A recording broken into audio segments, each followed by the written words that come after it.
Alright, so here we go. The final playoff ties have just finished, and we're about to jump in to the Champions League group stage draw. I thought I'd return slightly earlier in this episode, do the group stage draw, and then do the first two games on camera as well. Just want to experience the draw with you, because it's the first time we've been in the Champions League in the series, so it'll be fun to do the draw live on camera, if you will. So here we go then, the group stage draw. And that's the Carabao Cup third round draw, not quite as exciting. Well, we've got Manchester United, absolutely fantastic. But the draw for the group stage, this is it. We're going to find out who we're taking on in our first ever Champions League group. Now, we're seeded third, I believe. Did it say we were seeded third? I think it did. Yep, there we are. We're seeded third. So we're going to get two very big teams in this group. And I guess the group of death would probably be either Paris Saint-Germain or Real Madrid, Barcelona. And then out of the four seed, yeah, I'd probably say Feyenoord, or perhaps Besiktas, maybe even Basel, to be honest. But either way, let's find out who we got. Let's do the Champions League group draw. So we do the first and the second seeds first. Let's see. Oh, God, what group of deaths could there be? Group D. I'm already thinking about Group D. And, oh, God, Group H. Look at Group H. All right, just anything with D and H, I would say. Right now, I want to go into Group A. I want to go into Group A or Group G, preferably. And there it is, Group A. Thank goodness for that. And that's not going to be easy. That's not going to be easy at all. Zenit St. Petersburg and Dortmund as well. But that could have been so much worse. You got to fear for Sporting getting drawn against Real Madrid and Monaco. And look at the group there.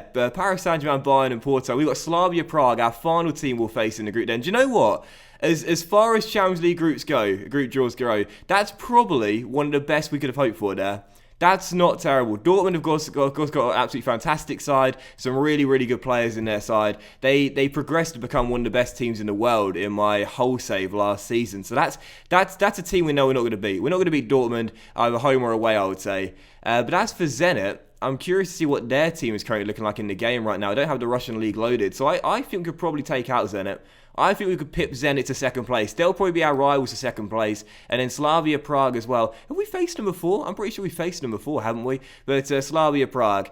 Yeah, I think that's about probably, realistically, as good as it could have been. And the first game is going to be Slavia Prague away as well. That will come today after the Aston Villa game. So yeah, that's these two games against Slavia Prague, got to win them both and then try and get results against Zenit home and away as well. If we're to finish in second, we won't top the group. That'll be Dortmund, but well, that's probably realistically as good as it could have been. Then I'll definitely take that. Hey, what's going on, guys, and welcome back to another episode in my Football Manager series. This is episode number 81, and today we are returning with our first game, ground sharing with Fulham at Craven Cottage as we take on Aston Villa, and then our first ever Champions League game as we face Slavia Prague away in the first game of the group. Before we play the games though, Cheryl Millman getting on off camera. So of course in the last episode we started off with a crazy season opener, of course the transfer special, and then our victory over Chelsea to pick up our third piece silver even in the series as we beat them by a goal to nil in the Euro Super Cup. Salah scoring from the spot on his debut in a bizarre game, and then an even more bizarre game, the 6-3 defeat away at the Emirates Stadium in the first game of the Premier League campaign. So two crazy games there, and off camera back-to-back victories in the Premier League, and both games we came from behind to win as well. First at home to Bournemouth, where the Cherries did take the lead just 7 minutes in, but Paolo equalised for us 6 minutes later to make it 1-1. We were tied at the break, but in the second half we started off really strong. 2 goals in 14 minutes. First, Marek Kuchar, who's had a very good start to the season. 4 goals already for him. Made it 2-1, put us in front. Then Benka made it 3-1 as we extended our lead, and then in stoppage time, deep into stoppage time, Matt O'Reilly got a goal to make it 4-1 and make sure the points were wrapped up from the bench. So a big 4-1 victory there, and great to get our first win this season. Again, that was played at Craven Cottage. Well, our first game, ground share in Craven Cottage in the season, and then following that, our second away game in the Premier League season so far. A 2-1 victory against Wolves, who of course last night kicked off their Premier League campaign in real life, a 2-2 draw against Everton. Really good game, that one. And Wolves did take the lead in this game. Molyneux, Luan with the goal, making it 1-0 16 minutes in, but we responded either side at half time. First, Marek Kuchar getting another just before the break, making it 1-1. And then with 2 minutes after the restart, Pingu scored a very fortunate goal, no doubt about it. A corner played to him. His shot took a massive deflection, trickled into the back of the net. Very lucky goal, but glad to get the 3 points. So, yeah, back-to-back victory. So good to cancel out the terrible opening day defeat to Arsenal. And that's why after 3 games so far, we do sit in 6th place in the Premier League. Long way to go, of course, but not a terrible start. And, of course, after the terrible loss to Arsenal on the opening day, 8 goals conceded already in 3 games. Not ideal. But also, of course, the intro to today's episode, you saw our Champions League group. We've got Slavia Prague, Zenit and Dortmund as well in Group A. I think we can get through that. I don't think we'll top it, but I think we can finish in second. And, of course, the Carabao Cup was drawn, we take on Manchester United in the 3rd round, and that comes after the Stoke game. So, first game today, it's Aston Villa at Craven Cottage. Our first game ground sharing with Fulham on camera. Let's see if we can start off with a win. So, this will be our team for the game. Then 4-2-4, our normal league system, and this will be our lineup. We've got Rulli in goal, Back for retirement, Allsop, Ferencek and Ranieri with McKennie and Paolo the CMs. Louise and Webster on the wings. Benker and Marek have had a brilliant start to the season, up top together. And on the bench, Petkovic, Mauri, Pingu, O'Reilly, Salah, O'Connell and Wacky Kabaki as well. So first game, it's Villa. Let's get a win at Craven Cottage. Come on, you Lions. It is very interesting ground sharing with Fulham because it's quite unique because I don't recall ever doing a save before, either personal or for YouTube, where I've had my team ground sharing with another club stadium. I've never had that before in FMs. This is unique for me and quite interesting. And obviously we beat Bournemouth 4-1 at Craven Cottage in our first game. But in this game, 20 minutes in, still tied at 0-0. We're not starting games off very well. Obviously, against Arsenal, we lost and we conceded the first goal. We conceded the first goal against Bournemouth, conceded the first goal against Wolves. We're yet to score the first in a Premier League game so far this season. Can this be the first game where that happens? Ranieri down the right, crosses into Benker and Marek Kuchar, and right on cue, we've done just that. And the captain is off to a flyer this season. That's already his 5th goal in 4 Premier League games. And Marek heads us in front as we take the lead. Ranieri sent down the right by Clinton. Great cross by the Brazilian. And the captain this season playing alongside Benker. He's got the goal scoring touch now. It's rubbed off onto Marek. It's 1-0. We're in front. Great start. You know what to expect in my videos. If I say something, the opposite will happen directly afterwards. Oh, we just can't start games off well. We don't ever score the first goal. Bang, right on cue, 1-0 up. So, good start there. And as the second half begins, can we start the second half off strong as well? Or can Villa get themselves back on level terms? Long ball sent forward, headed away by Ferencek. And as Paolo brings it down, he gives it to Weston McKennie. As the American finds Clinton down the right side, across the far post. Benker controls it well. And there is Marek Kuchar off the crossbar as Rogic clears it behind for a corner. So Marek is really in the mood this season. Of course, in the past 2 years, we've sort of seen Benker take his place. First gradually, and then last season, of course, was thrown into the deep end to be our number 1 striker. Marek wants to reclaim his position as our leading man up top. Off the woodwork, still 1-0, but he's in the mood this afternoon. Webster on the ball, plays it through to Julian Benker, and Benker to Timon. And the left back towards Paolo, looking for an opening here. As we've got a lot of space down the right for Ranieri to cross if he wants to. If Paolo gives it to him, there we go. So much space for Ranieri. Should be good delivery, and it is.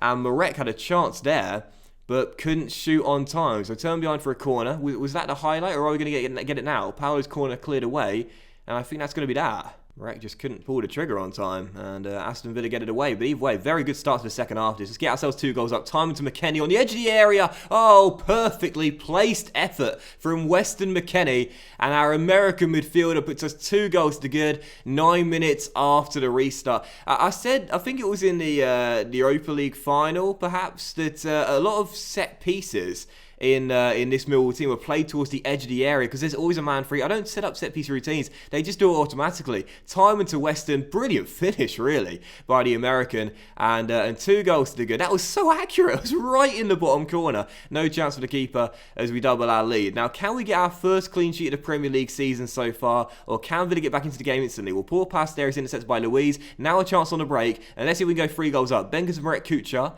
And Marek on the ball gives it to Webster as we'll slow the pace down a little bit. But now Clinton turns on the afterburners down the right-hand side. Lovely sharp pace across the middle. Benker is there. And it's actually going to go down as a goal from Webster. I thought Benker got a touch. He must have missed the ball. It deceived the goalkeeper Mitchell and goes into the back of the net. So Webster's claiming the goal. And Marek is going to get yet another assist. He's on fire this season. Webster's cross. It was a cross towards Benker. Did not touch it. He must have missed the ball. Benker must have missed the ball. It deceived the goalkeeper. A nice little dummy, perhaps, unintentional, and turned into the back of the net from the goalkeeper. So 3-0, Webster claims it, and a brilliant start to this second half. But I can't take a breather at the moment because here come Villa again. Shot from range off the post, and also gets it away. What a brilliant start. 8 goals conceded in the Premier League already. I want our first clean sheet picked up. I want Rulli to get his first clean sheet for the team, but instead, he actually might get it because that's a brilliant one-on-one save there. Not sure what happened between Allsop and Ferencek. They just let Zahore run through, and Rulli with the one-on-one, trying to justify that 140 grand a week stupid contract I put him on. Great save, still 3-0. So as we come towards the end of the game, just waiting for the final whistle to come any second now. There was one late chance for Marek to get another, but headed over from a Kabaki cross, and that is going to do it. So 3-0 the final score. Excellent stuff. 3 wins in a row. First game where we got the first goal in the Premier League. First clean sheet in the Premier League this season. And just in general, a very controlled, good performance. There's only one negative out there where Rudy had to bail us out on the one-on-one. But I've got to say, for Marek and Benker as well, particularly Marek Kuchar, the captain this season is off to a brilliant start. And last season, I criticised him a little bit for being a little bit unreliable. Didn't seem to sort of give me the same sort of confidence he did when we first signed him to the club. But he's got 4 goals this season. He's got 4 assists in the Premier League this season as well. And he's off to an absolutely fantastic start. Long may it continue, Skipper. So moving on to the second and final game of today's episode then, and of course the first Champions League game ever in Millwall's history, and I'm really excited for this as well. We're taking on Slavia Prague away. We're definitely the favourites for the game. We want to start off with a win, and hopefully a big win as well, like we got against Legia Warsaw in the first game of the Europa League group stage last season, 9-0. That spurred us on, and of course we want to win the trophy. And I don't think we're going to win the Champions League, I'll say that much, but hopefully we'll win the first game of the group. So 4-2-3-1 is our normal system in Europe, and we'll stick with it, and this is our lineup for the game. It's quite a strong one, but there are some rotations after the win on the weekend. We've got Pekovic in goal, about for retirement, Mauri, Ferencek and Bree, with Dobby and Cooley divided CMs. The attacking midfield trio is the deadly one. The front four is, I love this front four so much, man. Louise, O'Reilly and Webster supporting Julian Benker, with the bench being Rulli. Aldo Perez could make his first appearance for Millwall, and Pingu, Salah, Menji, Waki Kabaki, and John Black as well. So nights off for Marek, Paolo, Allsop and McKennie and Ranieri too. I trust this team to get the job done away in the Czech Republic. Let's get the win, come on. Well, 35 minutes in, they're still tied at 0-0. First chance coming here. Can we break the deadlock and settle some nerves here? Koulibaly to O'Reilly, finds Louise. Webster's at the far post, and it is a penalty. And my word, do we need that first highlight, and it's resulted in a spot kick. And Julian Benker, back-to-back Europa League Golden Boot winner. Can he score his first ever goal in the Champions League? It's Benker, and he's put it wide. Benker puts it off target, and it's still 0-0. Well, golden chance spurned, only highlighted a half, and Julian Benker, our best player, the star man up top, has blown it from 12 yards. 3 minutes to go in the half. Can we get ourselves in front? Benker makes amends right on cue and makes it 1-0. Well, taking a deep breath and a sigh of relief right there. O'Reilly with the assist, Benker with the finish. And he does make amends a few minutes after missing the penalty. What a mare. Way wide the post. But Louise to Matt O'Reilly. To Koulibaly. Koulibaly to Matt O'Reilly. Great through ball by the English playmaker. And Benker with a lovely finish. 1-0. Second time's the charm. A bit of bad news to start the second half off. Mauri's got an injury. So I think we will indeed see Millwall debut then. Aldo Perez will come on for him. And as we're still currently leading by a goal, we've had the attempts, 13 and 6 on target as well. As Dortmund are now taking a lead away in Russia as the first goal is scored in that match right there. But it's not exactly been a textbook performance out there. And if we can just get away with a 1-0 victory, I'll take it. And as we are into stoppage time now, it's going to be back-to-back clean sheets. So I guess I'm kind of pleased with that after a diabolical start defensively this season. But one final chance, Slavia Prague have a corner, it's headed away, and there is the final whistle. Well, it's a relieving victory, and we do start off with a win on match day 1. Not quite the 9-0 thumping we got in the first game of the group stage in the Europa League last season, but I won't say anything to the boys full time. We got the win. Defensively, they well to shut the door, but either way, that was not a convincing victory by any means. Benker missed a penalty as well. First time he's missed a penalty for us, and I'm just glad to know we have started off with a win. It was not a convincing one at all, and maybe I've underestimated this Czech side. Maybe I've underestimated them, and it could be a tricky customer for us. Mauri's going to be out for 3 weeks. and that's not too bad, I suppose. Perez can enter the fray now and give him some first team football. This is how I know Perez is, by the way. He had a loan spell, 2 loan spells the past 2 years. Haven't really used him though. This is what I meant in the last episode. I said we got a job lot of young centre backs we signed. They just rarely ever feature for us. But anyway, we'll end the episode there then, and I'm glad to have back-to-back victories. But that was not a very convincing way to start the Champions League group off. Thanks for watching, guys. Have a fantastic day. Enjoy your Sunday. Much love to you all, and we'll return in the very next episode with games against. Oh, it's a great doubleheader there. I tell you what, we'll play the second game of the group stage at home to Zenit off camera, and we'll come back for Dortmund away, which could be a first versus second, or second versus first clash, or third versus first clash, who knows, and then Manchester United away at Old Trafford as well. So thanks for watching, guys. Have an awesome Sunday. Much love to you all, and I'll see you for the next episode, a massive one, very soon. Bye.